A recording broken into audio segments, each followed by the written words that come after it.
Wait, my lord. I understand that you are preparing for a quest, but before you ride out, I implore you, hear me out. You might regret it otherwise. In the days of yore, more than 600 years ago, magic in the East was not frowned upon, but embraced. It was rampant and widespread.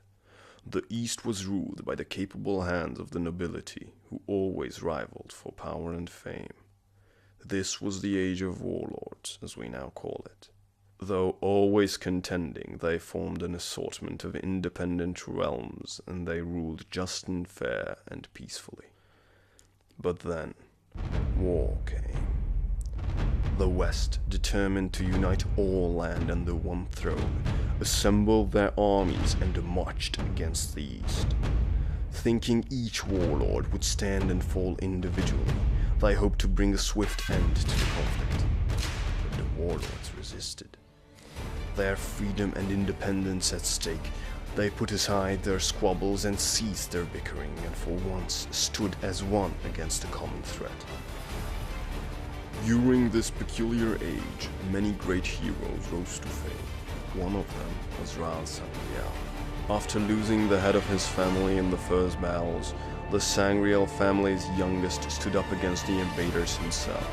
Armed with his magic, a titan's blade, his knowledge of the arcane, and his unrelentless will to defend his homeland, he led the most famous cavalry charges ever recorded, striking fear into the hearts of his enemies.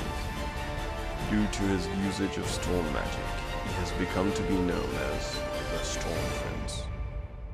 Alas, all the heroics of theirs was scant to sate the bloodlust of the Western Magi. The East crumbled. Their beloved warlords fell, one after another, whilst the army pushed ever forward into the mainland. Assembling their remaining forces, they retreated to their last bastion, in the form of the great city of mages, Valenvar. All hope was forlorn. But then, an arcane key was found. These enigmatic artifacts of the gods, capable to fuel powerful magic, have long been known to mortal kind, but were considered all lost. Yet now one of them fell into the hands of desperate, revenge-driven survivors, who had by this time lost everything they had known dear: land, home, family. Feeling as they had nothing more to lose, they constructed the most powerful spell ever cast by mortals. But there are some things even the vast knowledge of the best mages of their time couldn't foresee. Along with the assaulting forces, the city itself was torn apart by the powers released.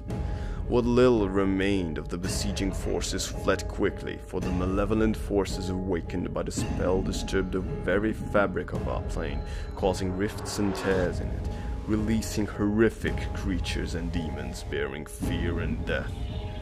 The site remains inhospitable to this day. This is where the heart of the forlorn forest resides. Those who have been near it know that one cannot find a more hostile environment.